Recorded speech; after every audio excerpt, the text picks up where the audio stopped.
Meeting. Already did the Pledge of Allegiance, so we'll move right to roll call. Councilmember Groves. I'm here. Councilmember Chambers. I'm also here. Councilmember Salzweedl. Here. Councilmember Barkus. Here. And Mayor DeVore. Here. Motion to approve the consent agenda, closed meeting minutes, regular council meeting minutes, and invoices. I'll make that motion. And I'll support. Discussion or changes? Sue? Councilmember Groves. Yes. Mayor DeVore. Yes. Councilmember Salzweedl. Yes. Councilmember Barkus. Yes. And Councilmember Chambers. Yes. Public comment? Actually, it's a question. Public question? Okay.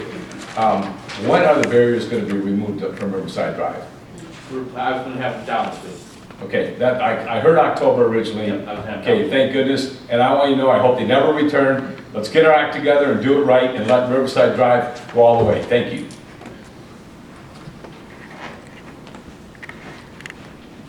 Anybody else? Oh?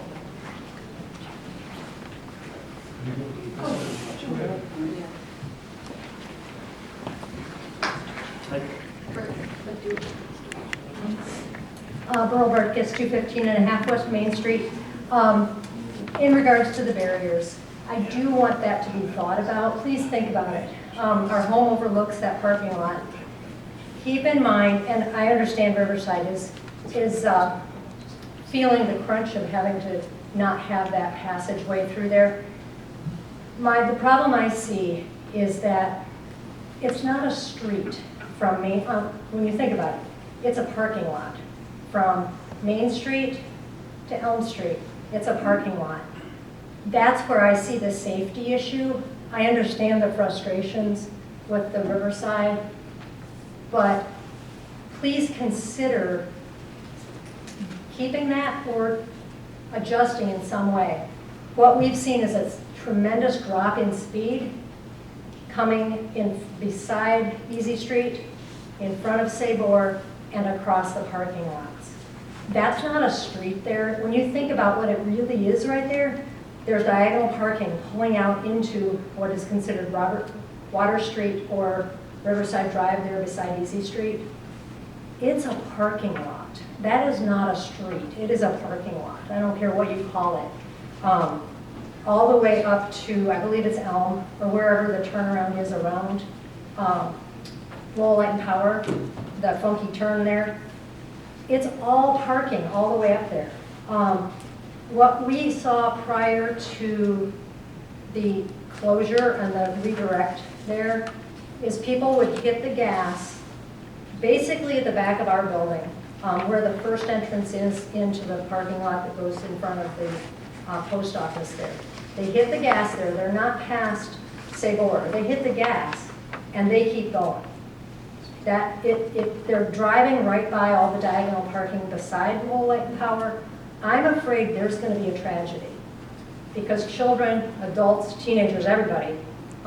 There's the youth that meet at Lowell Light and Power on Monday evenings, I think it is, for the robotics club.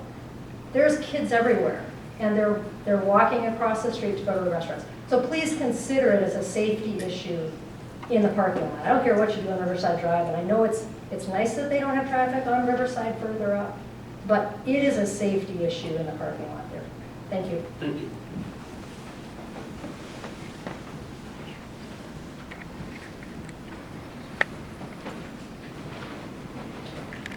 Just a quick point. I would appreciate it when you're up there talking, that you would talk loud enough so that we can hear you back there. I didn't hear a thing you guys were voting on. You're sitting there looking down at a piece of paper, not even talking into the mic where we can hear you. So I had no idea what you guys were talking about. I know you've already taken your vote, and I would just appreciate it if you're going to be taking a vote or talking about anything, that it would be loud enough where the person all the way in the back could hear you loud and clearly. I think you should take that into some type of consideration. And previously in the zoning review, is there a time limit that you're allowed to speak?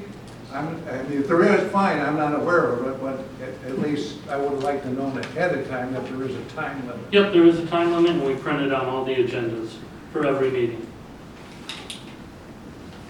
But so what's on this notice that I got, public notice? Nope, it's on the agenda for the meeting, every meeting. Okay. All right, yeah, well, that's for the council meeting. Nope, for the zoning appeals, I have the agenda right here. There's a public comment notice right at the bottom. Okay. Yep, and I know planning has it, Light Power What has is- it, and I'm just curious, what is the time limit? 5 minutes. Okay, all right, I wasn't aware of that, my Yes, sir. fault, Nope, not it's okay. yours, but anyway, I would appreciate it where you could speak up so we can hear and understand what you're saying. Absolutely. Which is not the only time that I've been here, which I don't say I come often, which I don't, but any other time that I've come here, it's hard to hear half of what you're saying. You know. So I just thought I'd present that to you and do with it what you may. Thank you. Anybody else? All right, old business, number A, rotor repair. The labor for the rotor. It works. Where's that?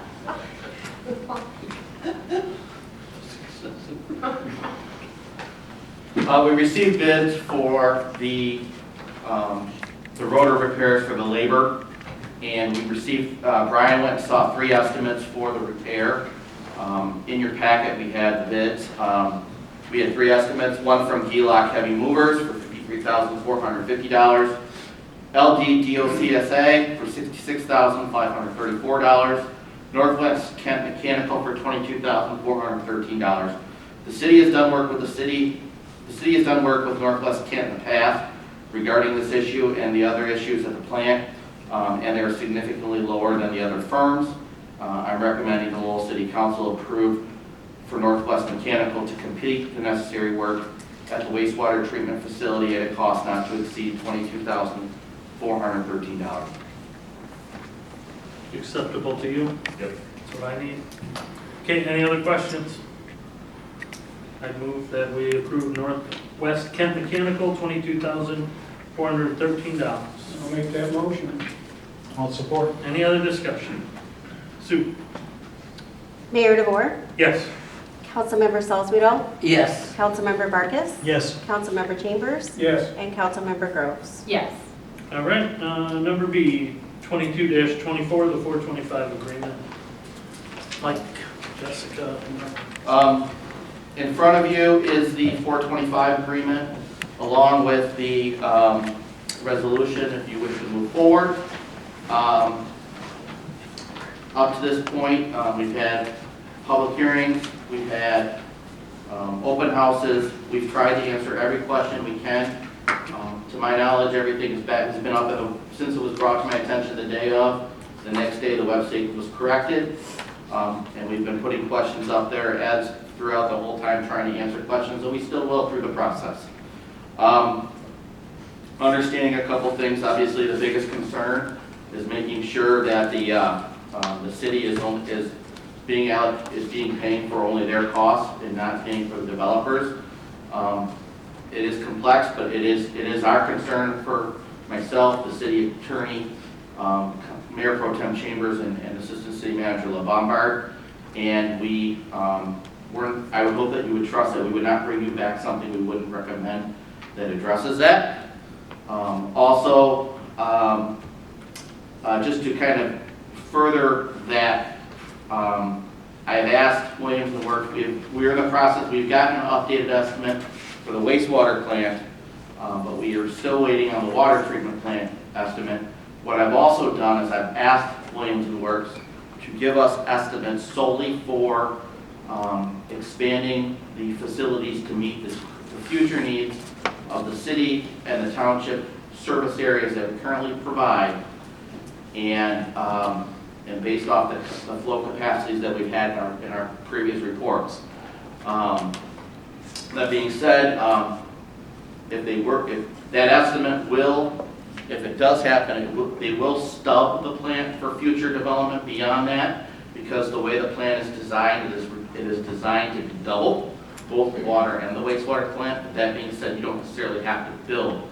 So we could probably, if we did that, we're looking somewhere probably about increasing at least on the water end, from about 1.5 million gallons a day to about 2.25 MGD in that range, because that should service the area. You still have to build an extra clarifier no matter what, but you don't necessarily have to build the additional wells and the pumping stations that would be required.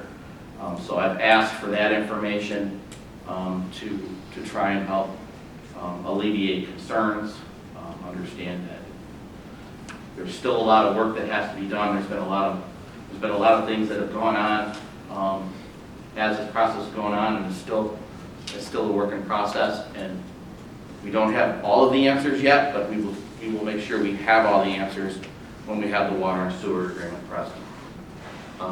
Jessica, anything to add? Yeah. So I just want to emphasize the scope of what is being considered tonight. So 425 agreement simply extends conditionally the jurisdiction of the city over certain areas of property, so that if all of the other things fall into place, you have jurisdiction over that property to actually construct something there. Because right now it's not your property and you have no right to construct there. So you have to think about this in terms of just extending your jurisdiction to build. That's all that 425 really does, and it's the first step in this process. I want you to just focus on number 4 under the resolution piece, where it says that even if you adopt this tonight, this is how this would proceed. The clerk would proceed to file a duplicate original with the clerk and the Michigan Secretary of State. However, the agreement may not be filed and may not, under any circumstance, be deemed to be effective unless and until the new utility agreements have been satisfactorily negotiated and formally approved by both the Township Board and the City Council, and related development agreements have been reached. So that's a very important contingency, or 2 contingencies actually. And again, this agreement could not be filed and certainly would not go into effect unless those other things occur. And those are big ifs, right? Because the devil's in the details. So just wanted to make sure you understood the scope of this resolution. Couple of items to add.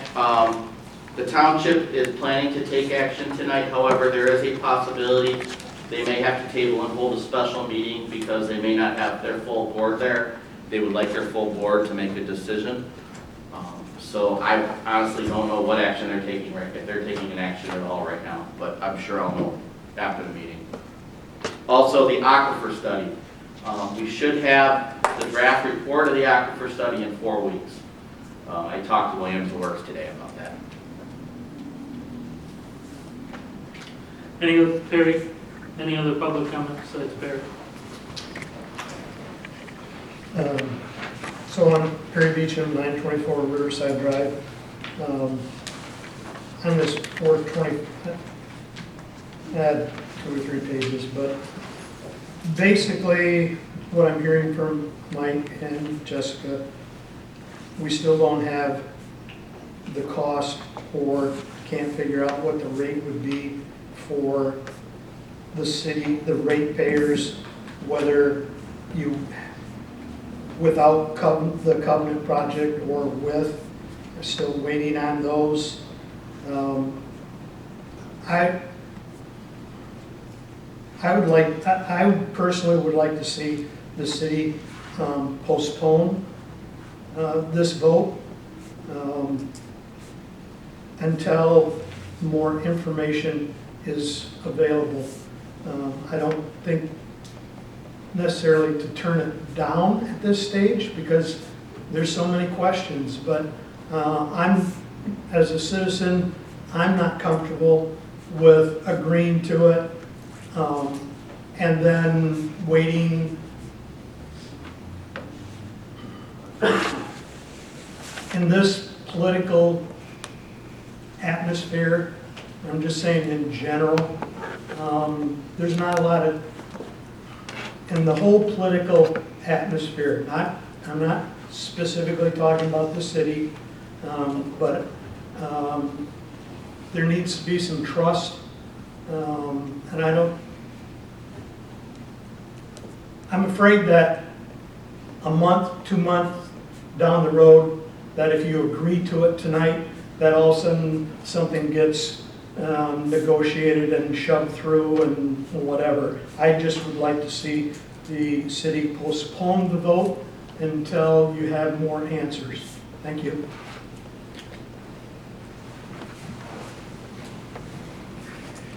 I would get to a Jano Lowell. Just wanted to start by saying I agree with a lot of what Perry said. I do want to start by saying I'm not opposed to the development itself. I think something's going to go out there at some point. It's better to be on top of it ahead of time and work with the township to find something that works out there and doesn't result in a big burden on ratepayers in the city and in the township. The one comment I noticed through the FAQs, and I appreciate Mike and the team providing FAQs and a lot of information, and that transparency. I appreciate that. Can the increased tax revenues from the once developed property pay for utility expansion? Kind of read through all the jargon. No, is kind of what I'm coming from. This is the first time I've been up here, talking about the increase in water and sewer rates. We are going to be one of the highest in the county, and I don't know what this is going to result in with this new development. From anything from we have to take out a loan to help get, any additional water expansion out there, or roads, or anything. And that loan will result in probably us putting the bill over time. So, I think that really needs to be sorted out before we move forward with anything. Even if it's our best guess, I don't know what the rate's going to be. So I'd like to see something before we dive into this. But that's just my general comment. Thank you.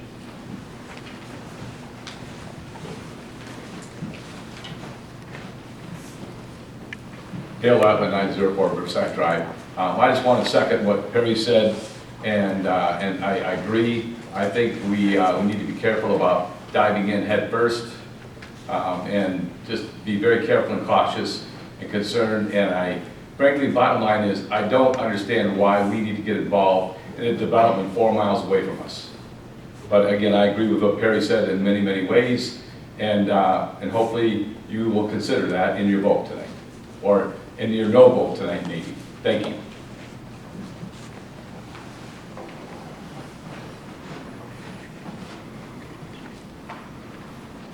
Dennis Kent, 1700 Faith Drive.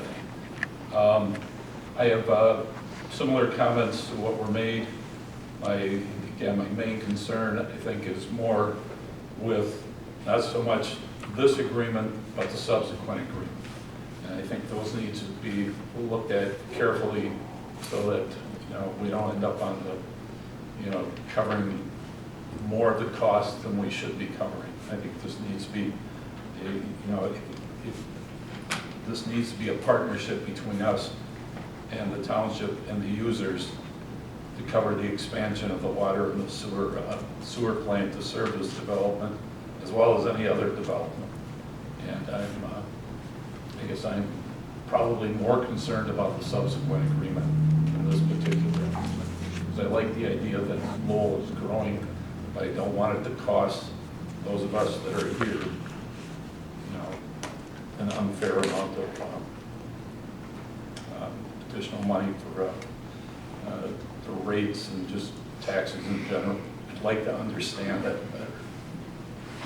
Thank you.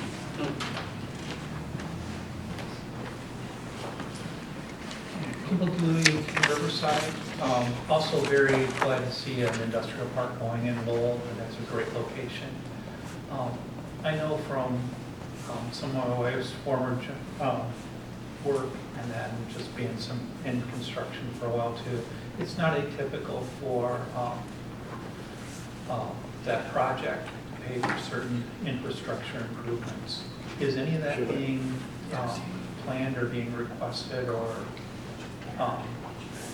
mulled over for this project? That would be part of the development agreement agreement, discussion, which is a contingency. Okay, all right, thank you.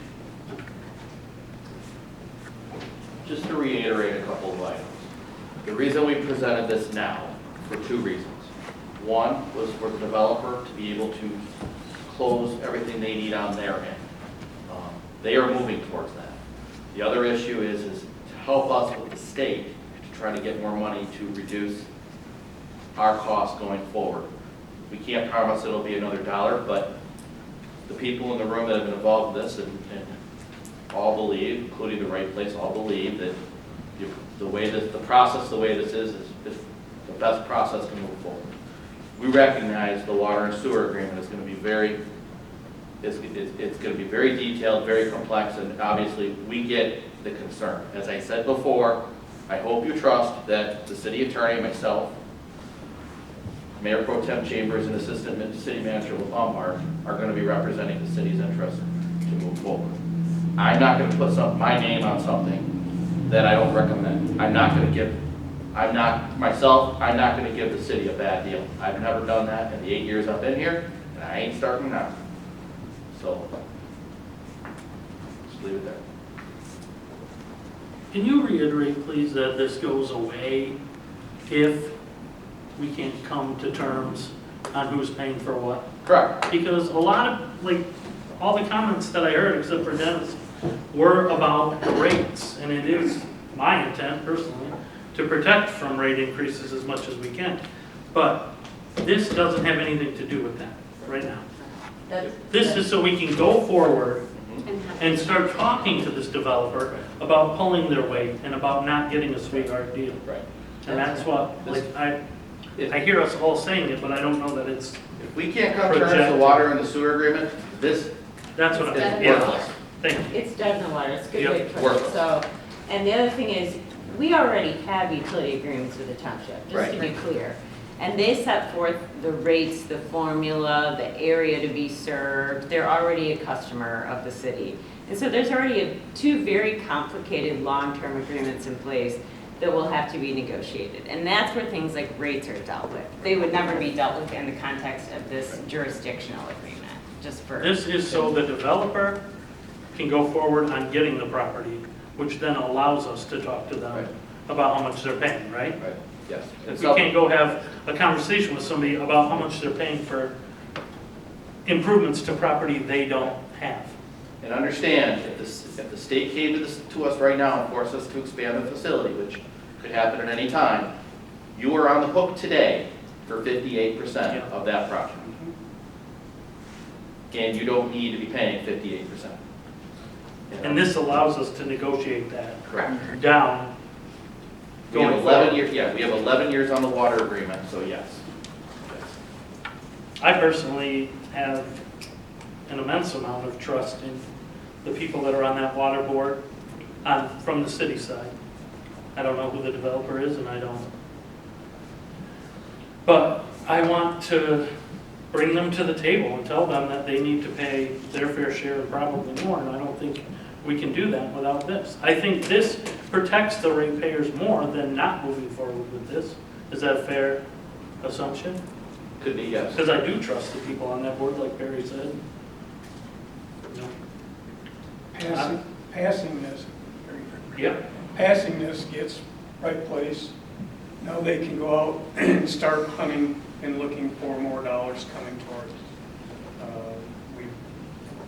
We've had that conversation, and this is step one of 99 more things coming. But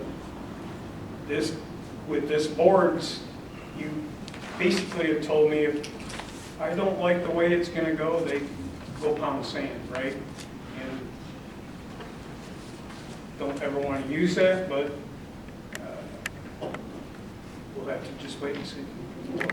Yeah, but without this, we'll never know We'll never if know. it's the right thing to do to tell them to walk away. That's what, like, I want people to be informed and involved, but I want them to be correctly informed and not to assume that one.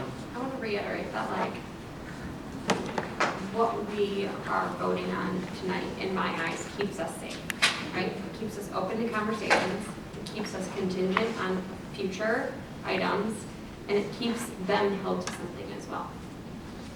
Because in the off chance, and I don't think under any scope that this would happen. But if you guys came back with a development-friendly or township-friendly water and sewer agreement, we would toss it out and this would go with it. But we don't get to find out what that agreement is without this. Is that fair? That is fair. Okay. I hope that that's coming across clearly to people who are worried and think that this is going to skyrocket their rate. Because it isn't. This just allows us to talk about how we're going to protect the city and the ratepayers going forward. Fair? Okay. Any other discussion? Is there a time frame on this that has an expiration date? Is it a No. lifetime thing? It can go 5 years from now and come back and says, hey, we got this, and There is no timeline on Right. it. No, I think at some point, you'd consider it stale like any other legal action, right? It probably, the terms would simply no longer be suitable after a certain period of time, Okay. or might need amendment, but Right. there's no deadline for filing it. If you don't file it, and if the other contingencies are not met, so you never file it, it simply never goes into effect. But there are plans, one of the things that we have reiterated is that if we were to come to a satisfactory water and sewer agreement, there would be in addition, a development agreement that would put timetables that they have to meet. Correct. That's- All of which that's we get to different. approve, That's- right? Yes. So step by step, we're involved. Yes. We're not Yes. letting our ratepayers down passing this now because we haven't even discussed what the rates are. Right. Right. This allows us to stay in Yeah. the conversation. This allows them to go take a hard line. Right? Yes. Okay, any other discussion? I'd like to add a couple comments. First of all, I just wanted to ask, what are the benefits here for the city residents? And there are quite a few. And as I started listing them, I just want to mention these again because they're worth noting for those that are unsure about, where this is going, how this can help us. And first of all, hopefully the increased revenues from this will help and hopefully possibly some maybe developer money, maybe state additional money, right place money. That will help us pay for repairs and improvements to the plants that are very much needed. We just had the failure, and I'm sure there's other things. The plants are quite old. And that will allow us to improve the plants, and that will allow us to offer water and sewer to new employers, new industry, new neighborhoods, which I don't think now we can hardly consider. So I think this is a good thing. I had a realtor friend, commercial realtor, Todd Pearson. First thing he told me when I talked about council is that he hopes that we work out the water because he's had many employers that have just ruled out Lowell because we couldn't satisfy the water.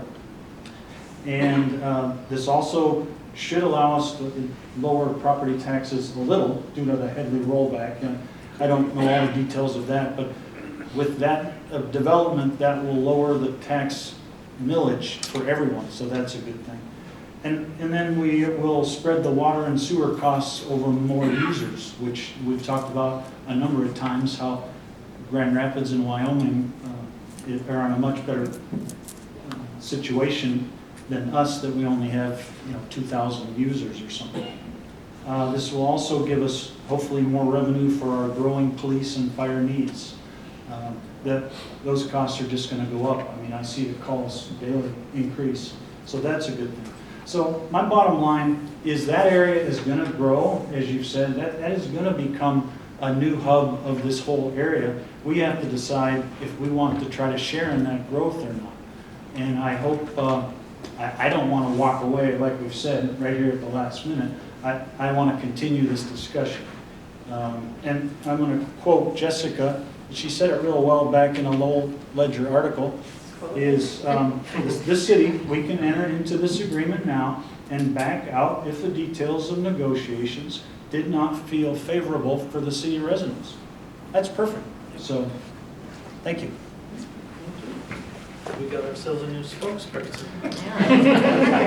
I think he's right though. We don't harp on that Headley thing enough. No. You know what I mean? And I think that's important. I'm glad you brought it up. I think that's valuable. This could be, depending what occurs, this could be a substantial decrease to the millage rate.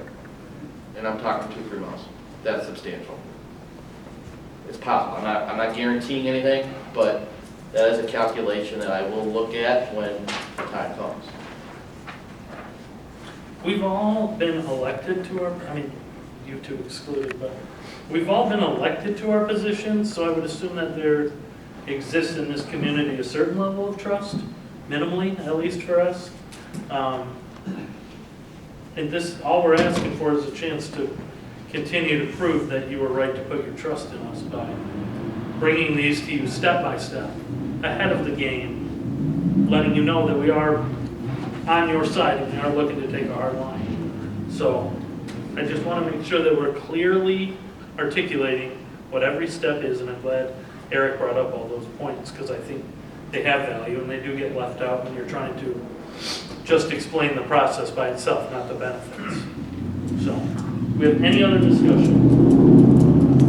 I will entertain a motion to approve Resolution 22-24 and establish a 425 agreement with Lowell Township. I'll make that motion. I'll support. Any other discussion? We're voting. Sue? Councilmember Salzweedl, No.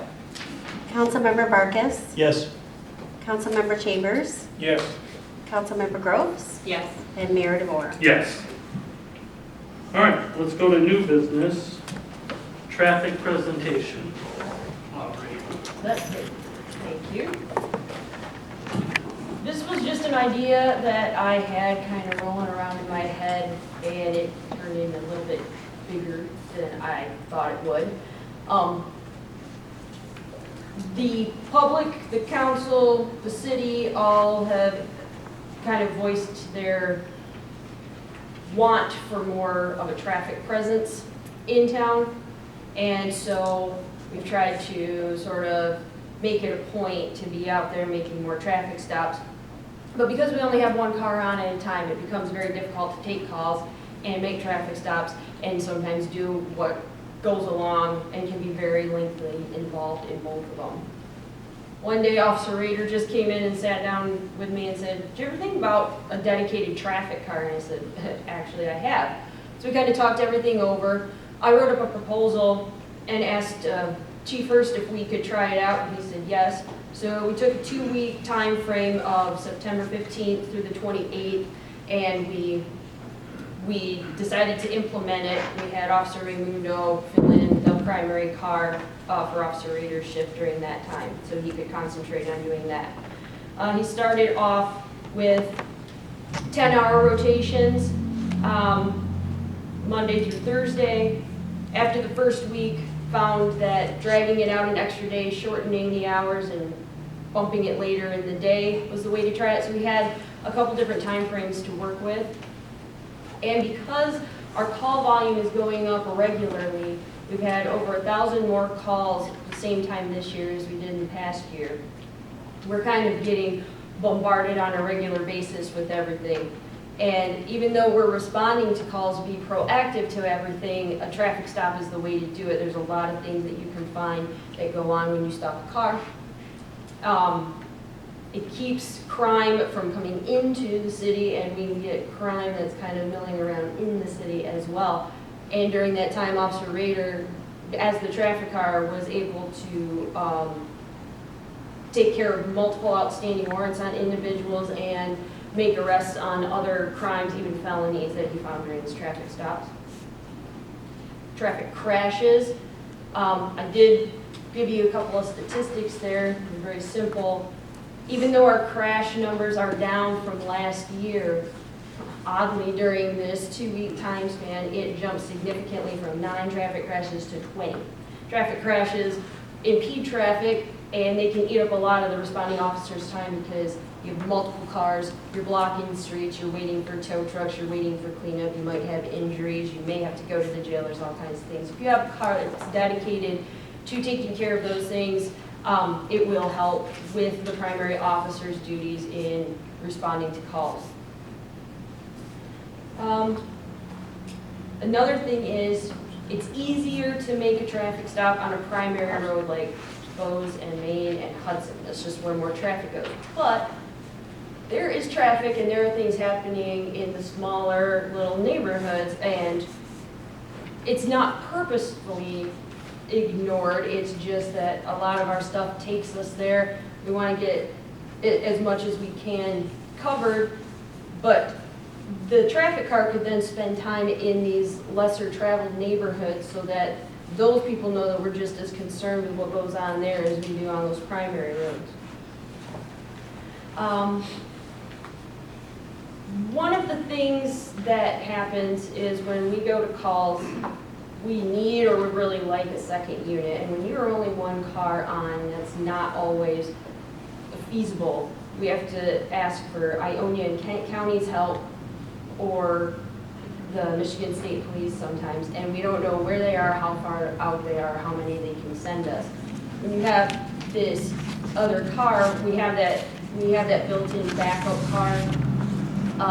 If somebody gets a call where they need to go to the jail or be out of town to do something for a little while, then they're able to, that second car, that traffic car is able to pick up calls, and we don't have to have people have extended wait times, which you shouldn't have in a smaller town anyway, but things happen. Or have Kent County come in and cover for us. We have a police department and we want to do the best job we can for the entire city. Everything traffic related, we figured would go along with this car, so we're talking about traffic stops, traffic crashes, the use of the speed trailer, and road hazards. We also did talk about a little bit what sort of qualifications or trainings that we'd like the traffic enforcement officer to have. The more time you have on the road, the more familiar you are with all of the traffic infractions that there are. Nobody is ever going to know the entire book is this thick. If you get in your car, you're probably violating something. That's how many standards there are. The more time you have on, the more you're familiar with not only making stops, but what you're looking for in a stop, how to handle that, and what things you can be stopping a car for. There are different trainings. One I mentioned in the paperwork I gave you was A-RIDE. It's the Advanced Roadside Impaired Driving Enforcement. It just expands the officer's training past your primary drunken driving investigation when people are maybe are taking prescription medications or other things. There are indicators you can look for, and that can help sometimes. An accident investigator, there are multiple levels, but there again we can have a better idea of what caused the crash, maybe if it is traffic signal or intersection related. That can be data that can be used and brought to council members and things like that for further safety. And of course, the speed signs that are around town and the speed trailer, knowing how to use that, how to set it up, what data it collects, and how to analyze that are things that we'd like just because they're going to be in charge of everything, especially the speed trailer. When people have the concern of somebody speeding down our road, could you please put the speed trailer out? Yep, we're going to send that officer out. They know where to put it, how long to put it up, what kind of display to do, and what kind of data can be collected when we get it. I'd like Officer Rader just to give you a few points here, since he has been solitary road patrol, and he's the only one that actually did the traffic car. If you would like to say a couple things about that. Yep, I'm Officer Rader. I have the qualifications that she was talking about. Even though I've only worked here for 2 years, I have been in law enforcement for 10 years. So I have the experience, I have the A-RIDE certification. I am a crash investigator. That's a level that is beyond what's training in the police academy. Traffic is my thing. That's my kind of my goal in law enforcement. But right now my role is a primary day shift car, so I respond to everything. But my experience doing both the day shift car and then doing this 2-week trial, the things that I've seen, quicker response time. I can give a scenario when the primary car was on a personal protection order violation, which is a serious matter. You can't just walk away from that. Domestic call came in, and I was on a traffic stop at that time, and I was able to clear from that traffic stop and respond to the domestic. while investigating that domestic, he ended up eventually finishing his call and came and assisted me halfway through my investigation. If I was not there, that domestic would have been holding for 15, 20 minutes. And we all know what could happen in 15, 20 minutes waiting on that. So increased response time, definitely improvement. During this 2-week trial phase, I was actually pretty busy. Most of the days I didn't even actually eat lunch or take a break. I was going from making traffic stops to assisting the primary car to handling my own incidents when the primary car was busy, which to me it was fun. I enjoy that. That's the kind of thing I like doing. Another situation that occurred, the primary car, we got dispatched to a death investigation on Pleasant Street, and the other officer was not as familiar with death investigations, so I assisted him with that. And once, probably a couple hours into it, once he felt comfortable, I was able to clear from that incident, and I pulled out from the venue, went to the first street, which was Main Street, and seen a traffic violation. It was a minor violation, but I was available, made that traffic stop. I went from a death investigation to a traffic stop with nothing in between. Where, as just a primary car, if I'm on a death investigation for 2-3 hours and I clear from it, I still have the report, I still have different follow-ups, different phone calls I gotta make. If I would have seen that minor traffic violation or equipment violation, I'm gonna be looking the other way because I got this death investigation to finish. Not to say that we wouldn't take action on a major violation or anything like that, but as a primary car, you can only do so much in a day. But with the secondary car, to assist with that, it's just seamless from one thing to the other. With 2 cars in town on shift at a time, boosts the morale of the department. A lot of times when we come in here alone and we get dispatched to things, it's not fun to go to certain scenarios by yourself. And like Detective Culver said, we don't know where our backup's coming from. It's county, Ione County, state police, they might be 20 minutes away. Where having a second car, they're in town, they're minutes away. And just having that comfortability to take action knowing that we have backup close by.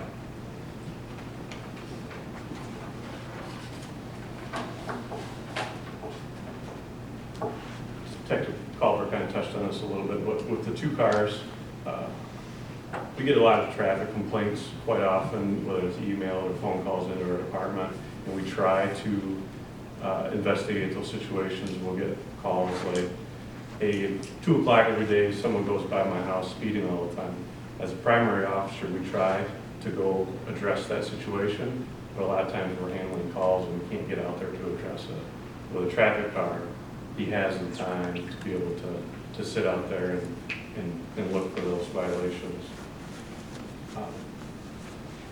We're more effective on the road when there's a few arrests that I had during this 2-week phase where the primary car assisted me, where once I had my arrest and was en route to the jail, I didn't have to wait around for the tow truck to get the vehicle. The primary car was able to sit there and wait. So that sped up our efficiency time in getting our incidents wrapped up.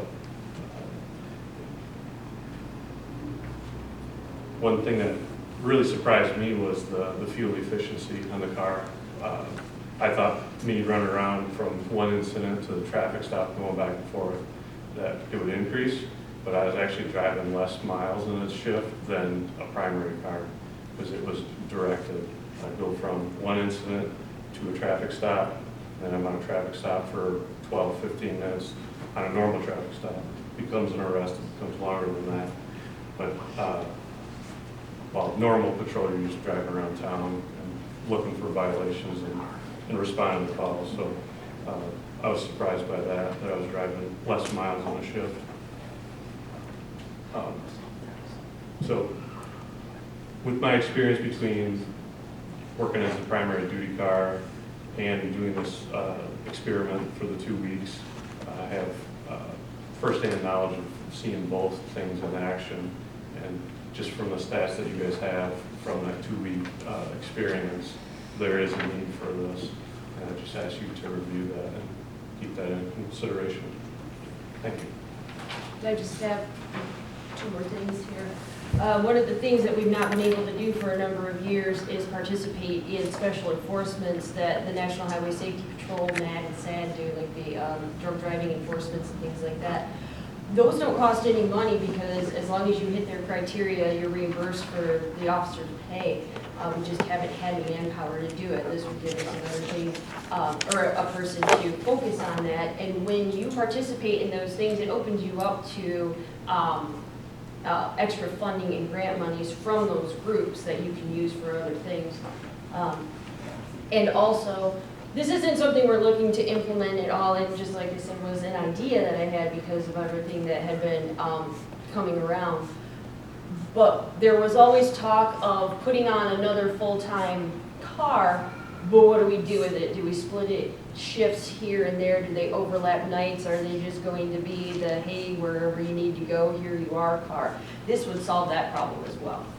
So this is just an idea we had some consideration and just something for you guys to think about. If you have any questions.